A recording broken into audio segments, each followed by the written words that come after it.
जीवन नहीं मरा करता है। इस कविता के माध्यम से गोपाल दास सक्सेना हमें ये कहना चाहते हैं कि जीवन में एक बार असफल हो जाने का यह अर्थ कभी नहीं होता कि जीवन समाप्त हो गया। हमें निराश न होकर फिर से प्रयास करना चाहिए। तो आइए हम ये कविता पढ़ते हैं और साथ ही साथ इन पंक्तियों का अर्थ जानने का प्रयास करते हैं। छिप छिप अश्रु बहाने वालों, मोती व्यर्थ लुटाने वालों, कुछ सपनों के मर जाने से जीवन नहीं मरा करता है। यदि हमारा कोई सपना पूरा न हो पाए, समय से पहले ही टूट जाए, तो हमें निराश नहीं होना चाहिए। छिप छिप कर रोना नहीं चाहिए। आंसू रूपी मोतियों को व्यर्थ नहीं बहाना चाहिए। कुछ सपने यदि पूरे नहीं हो सके तो जीवन समाप्त नहीं हो जाता, जीवन आगे भी शेष होता है। हमें उसकी तरफ ध्यान देना चाहिए। आगे कवि कहते हैं, माला बिखर गई तो क्या है, खुद ही हल हो गई समस्या, आंसू गर नीलाम हुए तो समझो पूरी हुई तपस्या। माला यदि टूटकर बिखर गई तो चिंता नहीं करनी चाहिए। यदि हमारे आंसुओं पर लोगों का ध्यान जाता है तो समझना चाहिए हमारी तपस्या पूरी हो गई। अर्थात कि अगर कोई माला बिखर जाती है, यानी हो सकता है उस माला के बिखरने की वजह उसका धागा हो। उसका धागा अगर कच्चा है तो माला टूटने ही वाली थी। अच्छा हुआ कि हमें यह समझ में आया कि हमारा जो प्रयास है वो यहाँ असफल हुआ। हमें जीवन में दूसरी तरफ से प्रयास करना चाहिए। माला टूटकर बिखर गई है, इसका दुख ना मनाते हुए हमें और दूसरी तरफ से प्रयास करना चाहिए। और अगर हमारे जीवन में अगर हम कभी दुखी होते हैं और लोग हमारे आंसुओं को समझते हैं, हमारे दुख को समझते हैं, हमारी सहायता के लिए आते हैं, तो समझ जाना चाहिए कि हमने जीवन में सबसे बड़ी दौलत कमाई है। माला बिखर गई तो क्या है, खुद ही हल हो गई समस्या। इसका दुख मत मनाओ कि माला टूटकर बिखर गई है, तुम दूसरी तरफ से प्रयास करो। और आंसू अगर नीलाम हुए तो नीलाम होना यानी बिक जाना। आंसू कब बिक जाते हैं, आंसू कब नष्ट हो जाते हैं, अगर आपके दुख को कोई समझता है। आपके माता पिता आपके दुख को समझते हैं, लेकिन बच्चे जो है अपने बूढ़े माता पिता के दुख को नहीं समझते। अगर कोई बच्चा अपने बूढ़े माता पिता के दुख को समझे तो उन माता पिता को लगता है कि उन्होंने अपने जीवन में सबसे बड़ी दौलत हासिल कर ली। अगर लोग हमारे दुख को समझते हैं तो उस दुख से हम उभर कर आगे निकल सकते हैं, ऐसा कवि कहते हैं। रूठे दिवस मनाने वालों, फटी कमीज सिलाने वालों, कुछ दीपों के बुझ जाने से आंगन नहीं मरा करता है। देखो, रूठे दिवस मनाने वालों, परिस्थितियों से हार कर रूठ कर बैठ जाना समस्या का हल नहीं होता। फटी कमीज सिलाने वालों, हमारी कमीज अगर फट जाती है तो उसे सीना अच्छा है। अगर जीवन में कुछ अघटित होता है, जीवन में कुछ बुरा होता है, तो हमें उस बात पर विचार करते नहीं बैठना चाहिए, उसे रफू करना चाहिए और उससे आगे बढ़ना चाहिए। जैसे जिस प्रकार हम अपने फटी कमीज को सीते हैं, रफू करते हैं और पहनते हैं और आगे चलते रहते हैं, उसी प्रकार जीवन में कुछ अगर अघटित होता है, जो घटना नहीं चाहिए था वो होता है, तो हमें उस पर भी जिस प्रकार हम रफू करते हैं उस प्रकार हमें उस पर काम करना है और अपने जीवन में आगे बढ़ते रहना है। क्योंकि कुछ दीपों के बुझ जाने से आंगन नहीं मरा करता है। हमें यह ध्यान में रखना चाहिए कि आंगन में जलते दीपों में से कुछ यदि बूझ भी जाए तो बाकी दीप आंगन को अपना प्रकाश देते रहते हैं। और आंगन का जो आनंद है, वो हमेशा के लिए चलते रहता है। आगे कवि कहते हैं, खोता कुछ भी नहीं यहाँ पर, केवल जिल्द बदलती पोथी, जैसे रात उतार चांदनी, पहने सुबह धूप की धोती। खोता कुछ भी नहीं यहाँ पर, इस दुनिया में कुछ भी समाप्त नहीं होता। आप जानते हैं ना, energy never be create, never destroyed. हम यहाँ की ऊर्जा को कभी नष्ट नहीं कर सकते। इसलिए कवि कहते हैं, खोता कुछ भी नहीं यहाँ पर कुछ भी खत्म नहीं होता, केवल जिल्द बदलती पोथी। केवल पोथी के जिल्द यानी मुख पृष्ठ बदलते रहते हैं। जो बातें मैं आज आपको सिखा रहा हूं, वही बातें मेरे अध्यापकों ने मुझे सिखाई है। चाहे तब की कहानियां अलग थी, आज की कहानियां अलग है, लेकिन मूल्य एक ही है। मूल्य में कोई बदलाव नहीं होता। फल चाहे अलग हो, सब्जियां चाहे अलग हो, उसका टेस्ट भी अलग हो सकता है, लेकिन उनमें से मिलने वाला जो जीवन सत्व है वो एक ही होता है।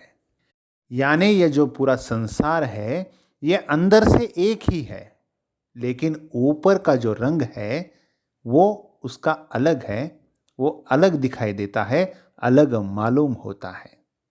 जिस प्रकार रात में जो चांदनी है उसकी जो रोशनी है, सुबह वो धूप बनकर आती है। केवल इसमें परिवर्तन होता है, बदलाव होता है। रोशनी तो हमें मिलनी ही है, इसका केवल माध्यम अलग होता है। तो हमें इस बात का दुख नहीं मनाना चाहिए, या हमें इस बात पर दुखी नहीं होना चाहिए। बदलाव होना तो प्रकृति का नियम है, उस बदलाव के साथ हमें चलना चाहिए और हमारे जीवन में हमें हमेशा आगे बढ़ते रहना चाहिए। दुखी रहकर हम अगर एक ही जगह पर बैठते हैं और दुख मनाते हैं तो ये बात गलत है, क्योंकि हमारा जीवन कभी मरा नहीं करता और जीवन है चलते ही रहता है। वस्त्र बदल कर आने वालों, चाल बदल कर जाने वालों, चंद खिलौनों के खोने से बचपन नहीं मरा करता है। बच्चों, छात्रों, आपने बच्चों को देखा होगा, वो कभी कभी अपने खिलौने खुद ही तोड़ देते हैं। खेलते खेलते कई बार उनके खिलौने टूट जाते हैं। इस बात पर कभी वो रो भी लेते हैं, बड़ी जोर से रोते हैं और उसे छोड़ भी देते हैं। कभी वो खिलौने टूटने पर हंसते हैं। खिलौने उनके लिए मायने नहीं रखते, मायने रखता है उनका आनंद। वो हर समय वो आनंदित रहना जानते हैं। चाहे वो उनके पास अगर खिलौने नहीं होते हैं तो भी वो मिट्टी के साथ खेलते हैं। उनके पास मिट्टी नहीं होती तो वो पत्थरों के साथ खेलते हैं। घर में जो भी चीज़ उनको मिले उस चीज़ के साथ वो खेलना जानते हैं। उन्हें ये आवश्यकता नहीं होती कि उन्हें कोई अच्छा सा खिलौना उनके पास हो। अगर उनके पास कोई अच्छा खिलौना है और वो टूट जाता है तो उस खिलौनों के वजह से वो हमेशा के लिए दुखी नहीं रहते, वो थोड़ी देर में ही फिर से खेलने लगते हैं। लेकिन बड़े लोग ऐसा नहीं कर पाते। अगर उनका कोई सपना टूट जाता है तो वो कई सालों तक दुखी रह सकते हैं। कभी उनके लिए कहते हैं, देखो बच्चों से कुछ सीखो। अगर कुछ खिलौने टूट जाते हैं तो उनका बचपन नहीं मरा करता और हमारा जीवन ऐसे ही चलता रहता है। तो हमें भी कुछ टूटने पर हमेशा के लिए दुखी नहीं होना चाहिए। उन बच्चों की तरह आनंदी होना चाहिए, उन बच्चों की तरह जीना सीखना चाहिए। कवि आगे कहते हैं, कितनी बार गगरिया फूटी, शिकन पर आई पनघट पर, कितनी बार कश्तियाँ डूबी, चहल पहल वही है तट पर। कितनी बार गगरिया फूटी, गगरिया घड़े जिसमें पानी लिया जाता है, शिकन, शिकन यानी चिंता, और पनघट, पनघट किसे कहते हैं, वह स्थान जहाँ लोग पानी भरते हैं। कितनी बार गगरिया फूटी, शिकन पर आई पनघट पर। पनघट पर कितनी बार ऐसा हुआ है कि पानी भरने के लिए जो लोग आते हैं वहाँ पर उनकी गगरिया फूटती है। तो पनघट उस घड़ों के फूटने का कभी दुख मनाते नहीं बैठता। वहाँ पर जो चहल पहल है वो हमेशा चलती रहती है। तम की उम्र बढ़ाने वालों, तम यानी अंधेरा, लो की आयु घटाने वालों, लो यानी प्रकाश, लाख करे पतझर कोशिश पर उपवन नहीं मरा करता। उपवन, उपवन यानी बगीचा, और पतझर, पतझर यानी पत्ते झड़ने का ऋतु। तम की उम्र बढ़ाने वालों, निराशावादी दृष्टिकोण रखने से मन मस्तिष्क में अंधेरा बढ़ता है, तम बढ़ता है। लौ की आयु घटाने वालों, और प्रकाश रूपी लौ की आयु जो है वो कम हो जाती है। लाख करे पतझर कोशिश पर उपवन नहीं मरा करता है। जो पतझर की ऋतु है वो कितनी भी कोशिश क्यों न करे, पतझर के ऋतु में पत्ते और पुष्प पेड़ों से नीचे गिर जाते हैं, लेकिन जैसे ही बसंत आता है तो पेड़ों पर नए पत्ते और पुष्प फिर से दिखाई देने लगते हैं। फिर से वो बगीचा जो है, वो उपवन है, वो फिर से हरा भरा होता है और जीवन आगे चलते रहता है। लूट लिया माली ने उपवन, लूटी न लेकिन गंध फूल की, तूफानों तक ने छेड़ा पर खिड़की बंद न हुई धूल की। नफरत गले लगाने वालों, सब पर धूल उड़ाने वालों, कुछ मुखड़ों की नाराजी से दर्पण नहीं मरा करता है। देखो, कवि यहाँ बहुत सुंदर लिखते हैं।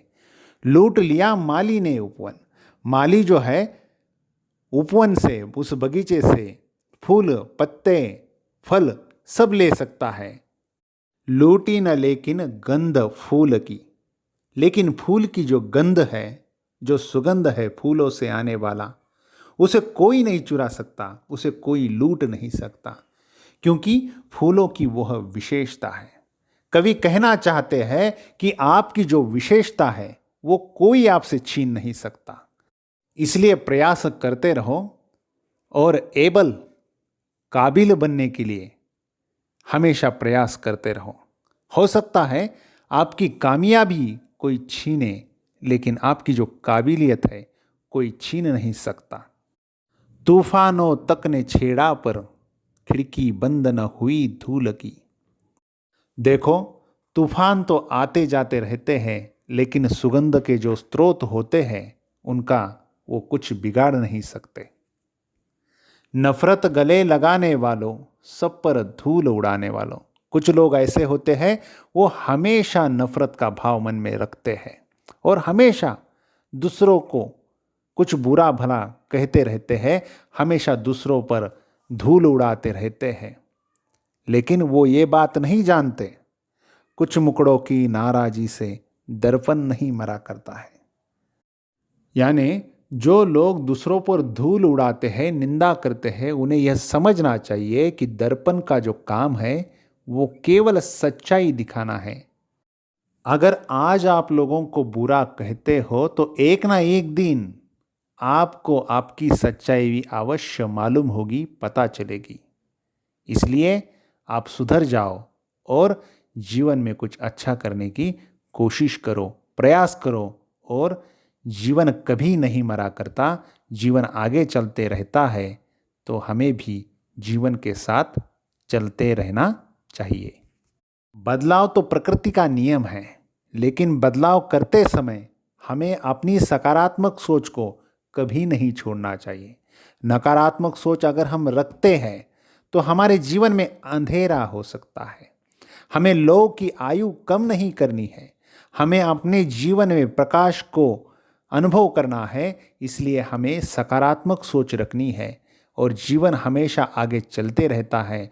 ये बात अपने मन में, अपने दिल में, अपने दिमाग में हमेशा के लिए हमें इस बात को याद रखना है।